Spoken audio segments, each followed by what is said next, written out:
Updates और उसके बाद फिर मैं आपके सामने रखता हूं कि इस वक्त सूरत हाल है क्या। सऊदी अरब का इलाका है अल खरज, यहां बारूदी मवाद गिरा है और इसमें 2 अफराद जान से गए हैं, 12 अफराद जख्मी हुए हैं। सऊदी अरब का महकमा शहरी दिफा ये बता रहा है। और अभी ये बारूदी मवाद किसने फायर किया, किस नौयत का था, ये ड्रोन के जरिए अटैक हुआ, मिसाइल गिरा, बम मारा गया, अभी ये तफसीलात भी नहीं आई हैं। सऊदी अरब में हमने देखा कि रास तनूरा, आरामको की ऑयल रिफाइनरी, उसके बारे में बताया गया कि ईरान ने वहां पर मिसाइल मारे हैं, ड्रोन मारे हैं, लेकिन उसके बाद फिर पता चला कि ये ईरान नहीं था। और फिर अमरीकी सहाफियों ने कहा कि ये इसराइल की जानिब से किया गया ताकि ब्लेम ईरान पे आए और सऊदी अरब और खित्ते के दीगर ममालिक बाकायदा अमरीका से कहें कि यहां से इन बेसिस से मारो ईरान को और कूद पड़े और जंग जो है वो और बढ़े। ये इसराइल के मकासद हैं। ये फिर हमारे सामने खबरें आई, अभी इस बारे में मजीद चीजें सामने नहीं आई हैं। अब उसके बाद ईरान में क्या हुआ है, ये जो तेल के डेपोज पर इसराइली हमला हुआ, उसके बाद फिजा जहरीली हो गई और ईरान की वजारत खारजा ने कहा कि लोगों की जिंदगियां ये फिजा खतरे में डाल रही है। पॉइजनस वहां पर केमिकल वाली बारिश हुई है, यह बताया जा रहा है। तेहरान के शिमाल मगरिब में शहरान ऑयल डेपो, यहां पर ये हमले किए गए थे। इसके बाद इसराइल जो है उसने वसी पैमाने पर हमलों का नया सिलसिला शुरू करने का ऐलान किया। आपने देखा हुआ सोशल मीडिया पर ईरान में तेहरान के दारुल हुकूमत के कुछ हिस्से हैं जहां पर अमरीकी सहाफी वो फ्रेडरिक प्लैटगन वो या इसी तरह से कुछ ऐसे सहाफी जो पाकिस्तानी नजाद हैं वो वहां काम करते हुए वीडियोस डाल रहे हैं, शहर की सूरत हाल बता रहे हैं, but at the same time वो ये कहते हैं कि हमले भी हो रहे हैं। मगर तेहरान का एक बड़ा हिस्सा है जहां लोग गाड़ी चला रहे हैं, शॉपिंग कर रहे हैं, चीजें मामूल पर नजर आ रही हैं, स्टोर्स खुले हुए हैं और कोई पैनिक बटन ईरान में नहीं दबा है। हमारे यहां तो दबा, पैनिक बटन नहीं दबा। लेकिन अब इसराइल ये कह रहा है कि वसी पैमाने पर हमले करेगा और इसराइली फौज ने तेहरान में पासदारान इनकलाब की खलाई फोर्स के हेडक्वार्टर के साथ साथ गोला बारूद के 50 बंकर्स इनको निशाना बनाने का ऐलान किया। डोनाल्ड ट्रंप से बार बार सवाल हो रहा है। डोनाल्ड ट्रंप रोजाना इस जंग के अपडेट्स देने के लिए आता है। ट्रंप से सवाल होता है कि क्या ग्राउंड पर अमरीकी सिपाही ईरान के अंदर दाखिल होंगे या ये जो ड्रोन, मिसाइल, बम मारने का सिलसिला है बस यही जारी रखा जाएगा।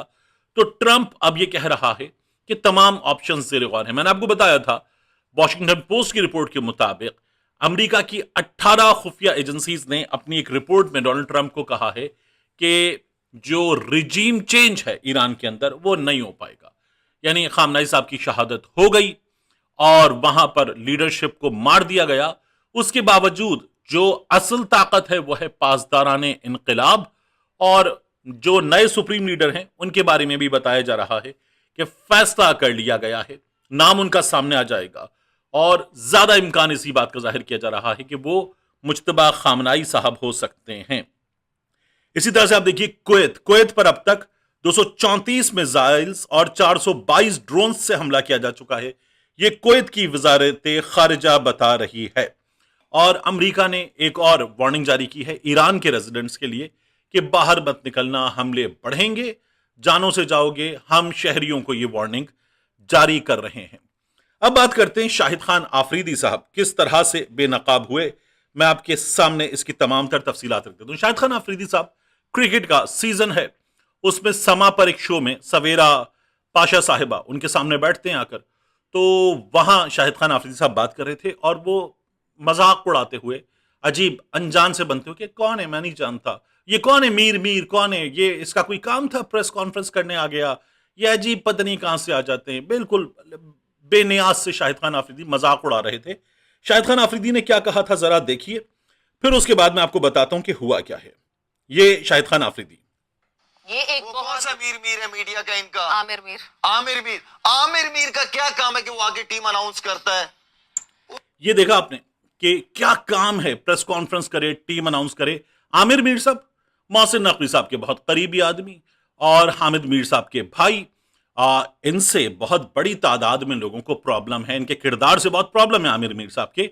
और ये बाकायदा वो जो गैर आईनी, गैर कानूनी हुकूमत, जो इलेक्शन होने जा रहे हैं तो 90 दिन के लिए बनेगी इंटरिम गवर्नमेंट, लेकिन सिस्टम ने बनाई और चलाई, ये उसमें भी वजीर रहे।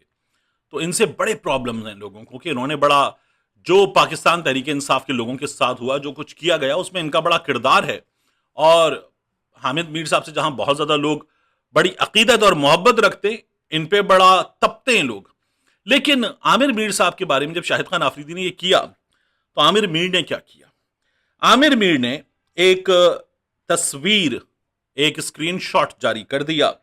स्क्रीनशॉट जो है वो क्या बताता है? शाहिद खान आफरीदी करें क्या काम है आमिर मीर का कि आमिर मीर प्रेस कॉन्फ्रेंस करे, और ये स्क्रीनशॉट है, आप देख लीजिए। ये शाहिद खान आफरीदी साहब, उनका आमिर मीर को मैसेज है, और इसमें लिखा हुआ क्या है? Very good press conference. और फिर वो लिखते हैं आमिर मीर शाहिद खान आफरीदी को, थैंक्स शाहिद भाई। और शाहिद खान आफरीदी सिर्फ इतना नहीं करते, शाहिद खान आफरीदी की वो जो बड़ी वायरल तस्वीर है ना, कि वो आसिम मुनीर साहब से मिले थे और उनको उन्होंने गर्दन पे बोसा दिया था, मुआनका किया था, शाहिद खान आफरीदी उस लिंक को भी इस्तेमाल करते हैं। देखिए आप कि शाहिद खान आफरीदी फील्ड मार्शल से होने वाली मुलाकात, उसकी जो खबर है उसका लिंक भी भेजते हैं, उसका लिंक भी भेजते हैं, और भेजकर बताते हैं कि मैं तो यहां बड़े अच्छे ताल्लुकात रखता हूं, जहां ताल्लुकात रखना लोगों की ख्वाहिश है, शाहिद खान आफरीदी वो भी बताते हैं। और उसके बाद आमिर मीर जवाब में लिखते हैं उनको, ओके। ये है 20 मार्च 2025 की शाहिद खान आफरीदी की तरफ से इनको पैगाम। ये तस्वीर जारी किसने की है?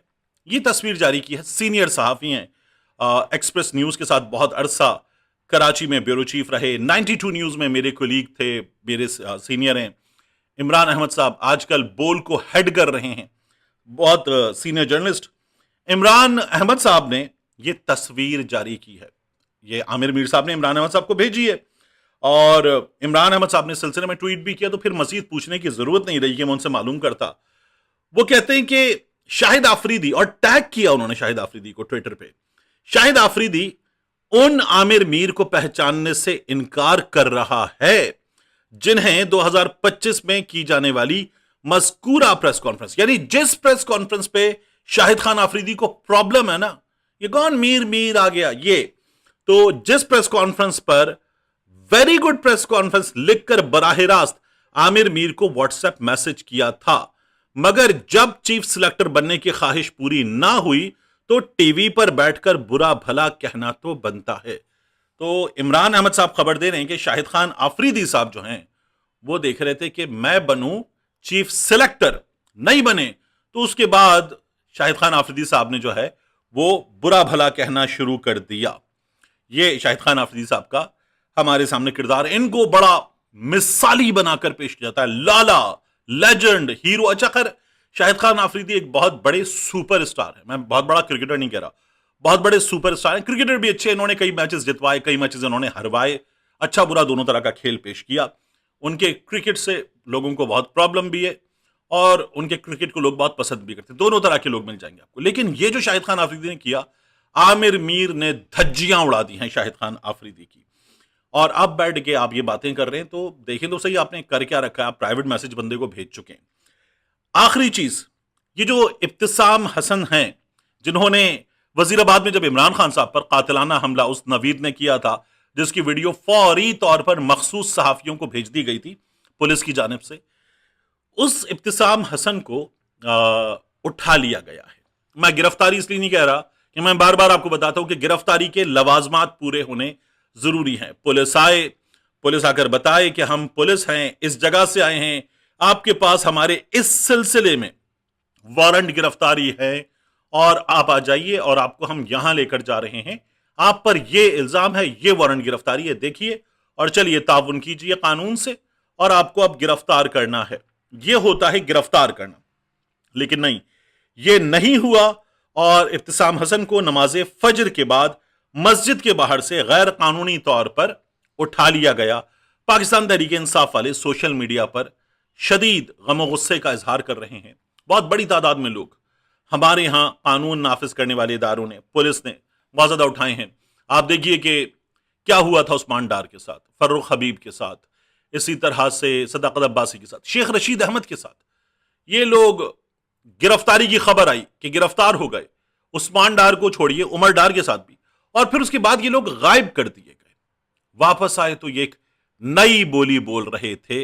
ये हुआ था बगैर इब्तिसाम हसन, ये उस वक्त सड़क पर मौजूद पाकिस्तान तहरीक इंसाफ का एक सपोर्टर और वर्कर। इसने क्या किया है मेरी समझ में अब तक नहीं आ रहा कि इसको उठाकर क्या मकसद हासिल करना है, क्या इससे कोई बयान दिलवाना है। ये बयान देने वाली चीज तो वैसे भी नहीं है, क्योंकि पाकिस्तान तहरीक इंसाफ के मरकजी कायदीन में, जमान पार्क में, बनी गाला में अंदर जाकर करीब तरीन बैठे हुए लोगों में शामिल बंदा तो है नहीं। लेकिन बहरहाल इसको गायब कर दिया गया है। इस सिलसिले में मजीद अपडेट्स के लिए मैंने कोशिश की है, मजीद मालूमात मिलती हैं, I will keep you posted. मिलते हैं इंशाल्लाह आपसे अगली वीडियो।